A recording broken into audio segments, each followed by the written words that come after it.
ఈ సమయమందు పరలోకమును గూర్చి కొంత మేరకు సమాచారాన్ని తెలుసుకుందాం. పరమండలం ఆకాశంలో ఉన్న జలది అని, ఈ జలాలు భూమిపై పడకుండా ఆకాశం ఒక కలశంలా అడ్డుకుంటుందని ఆదికాండం 1వ అధ్యాయం 6-7 వచనాల్లో తెలియచేయుచున్నది.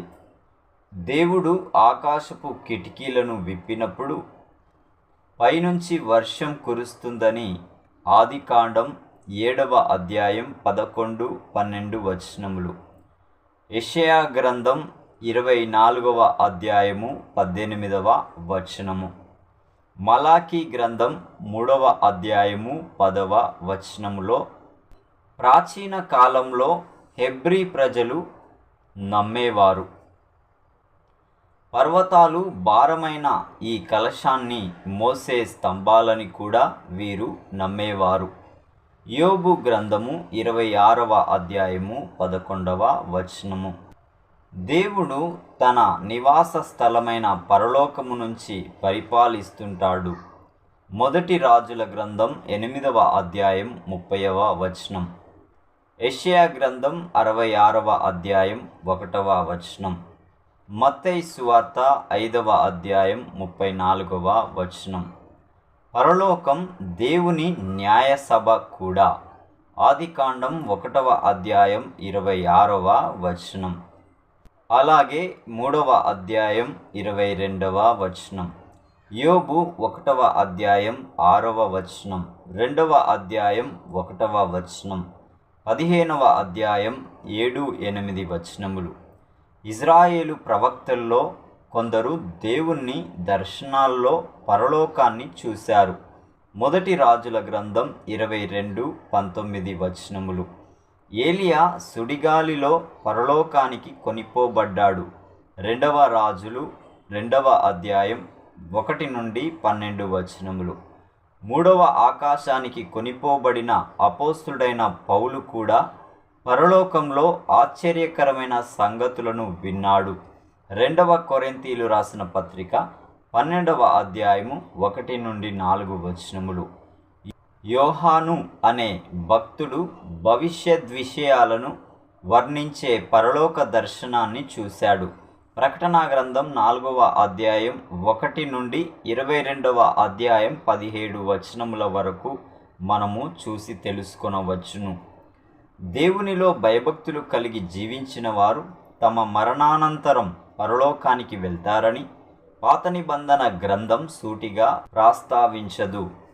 వాస్తవానికి మరణానంతర జీవితం గురించిన అవగాహన క్రీస్తు పూర్వం 5-6 శతాబ్దాల నాటిది. జీవగ్రంథంలో పేర్లున్న వారి గురించిన దర్శనం దానియేలు చూశాడు. దానియేలు 12వ అధ్యాయం 1-3 వచనములు. అయితే ఈ దర్శనం కూడా పునరుత్థానులైన వారు పరలోకంలో జీవిస్తారని సూటిగా తెలియచేయదు. పరలోకం దేవుని నివాస స్థలమని, ఆయన సింహాసనమున్న స్థలమని క్రొత్త నిబంధన కూడా ప్రస్తావిస్తుంది. యేసు జనన వార్తను ప్రకటించిన దూతలు పరలోకంలో దేవునికి స్తోత్రం చెల్లించారు. లూకా సువార్త 2వ అధ్యాయము 14వ వచనము. యేసు బాప్తిస్మము పొందిన సమయంలో ఈయన నా ప్రియకుమారుడు అని లూకా సువార్త 3వ అధ్యాయము 22వ వచనంలో ఆ స్వరము పలకడం మనకు వినబడుతుంది. దేవుణ్ణి యేసు పరలోకపు తండ్రి అని పిలిచాడు. మత్తయి సువార్త 6వ అధ్యాయం 1-9 వచనములు, అలాగే 18వ అధ్యాయం 4వ వచనము, యోహాను సువార్త 6వ అధ్యాయము 32వ వచనము. యేసు పరలోకము నుంచి వచ్చాడు. యోహాను సువార్త 6వ అధ్యాయము 38-42 వచనములు. పునరుద్ధానుడైన యేసు పరలోకానికి ఆరోహణుడయ్యాడు. లూకా సువార్త 24వ అధ్యాయము 50-51 వచనములు. పరలోకానికి వెళ్ళిన యేసు అక్కడ నుంచి తిరిగి వస్తాడు కూడా. మత్తయి సువార్త 24వ అధ్యాయం 30-31 వచనములు. మొదటి తెస్సలోనికీయులు రాసిన పత్రిక 4వ అధ్యాయము 16వ వచనము. యేసు పరలోకం గురించి మాట్లాడేటప్పుడు మత్తయి సువార్త 4వ అధ్యాయం 17వ వచనం, 5వ అధ్యాయం 3వ వచనం, 13వ అధ్యాయం 44 నుండి 47 వచనములలో మనము చూడవచ్చు. ఆయన ప్రధానంగా దేవుని చిత్తం గురించి, దేవుని ఉద్దేశాల గురించే మాట్లాడాడు. మరణం తర్వాత జీవం గురించిన వాగ్దానం క్రొత్త నిబంధన గ్రంథంలో సర్వసాధారణంగా కనిపించే అంశమే. తన తండ్రి ఇంటిలో నివాసాలను సిద్ధం చేయడానికి తాను పరలోకానికి వెళ్తున్నానని యేసు తన శిష్యులతో చెప్పాడు. యోహాను సువార్త 14వ అధ్యాయం 1 నుండి 3 వచనములు. పునరుద్ధానులైన వారు పరలోకంలో నూతన దేహాలను కలిగి ఉంటారని అపోస్తులైన పౌలు చెప్పాడు. మొదటి కొరింథీయులు రాసిన పత్రిక 15వ అధ్యాయము 45 నుండి 54 వచనములు. పౌలు క్రీస్తు అనుచరులను పరలోక పౌరులని పిలుస్తున్నాడు.